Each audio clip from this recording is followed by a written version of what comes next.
Okay, so CSAT 2020 का question है ये. How many different sum can be formed with the denomination 50, 100, 200, 500 and 2000 taking at least 3 denomination at a time.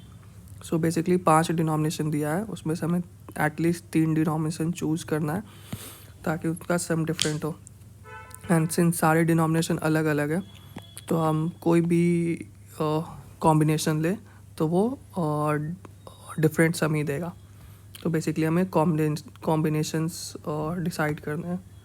सो इसमें permutation and combinations लगेगा और combinations decide करने हैं. तो कॉम्बिनेशन जिसका फार्मूला होता है NCR n factorial by r factorial n minus r factorial.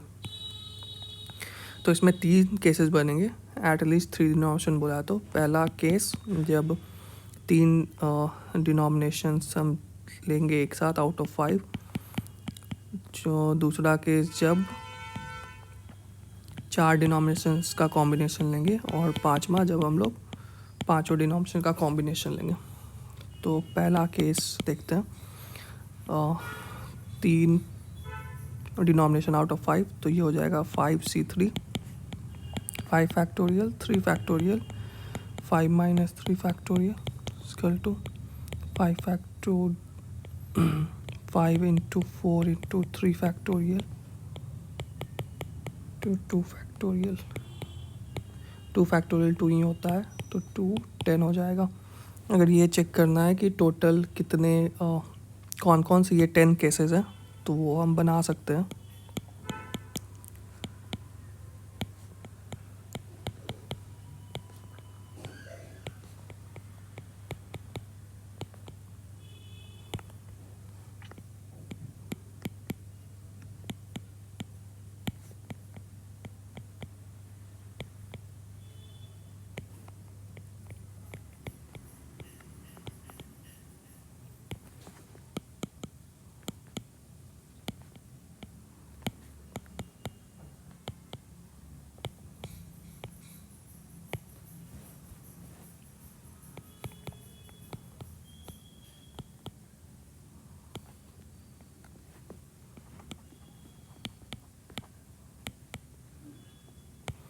सो ये सारे 10 कॉम्बिनेशंस हैं.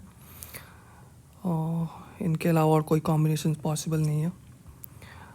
सेकंड केस लेते हैं 4 आउट ऑफ 5 तो ये होगा 4C5 सॉरी 5C4.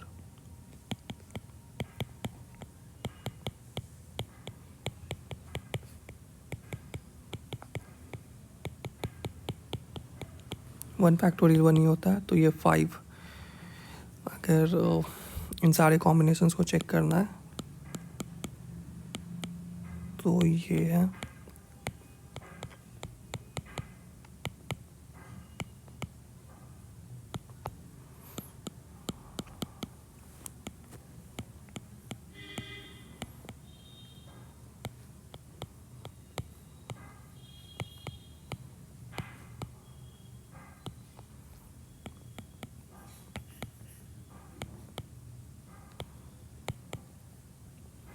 सो 4 डिनोमिनेशंस को लेके यही 5 कॉम्बिनेशन बनेंगे. इसके अलावा कोई कॉम्बिनेशन नहीं बनेगा.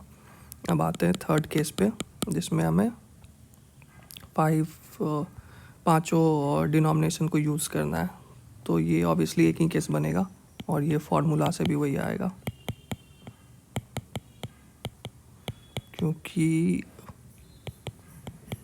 0 फैक्टोरियल 1 ही होता है क्योंकि 5 को 5 एक ही बार ले सकते हैं एक ही वे में. सो टोटल कितना वे हो गया 10 प्लस 5 प्लस 1 16 वेज. सो इसका आंसर ए हो जाएगा.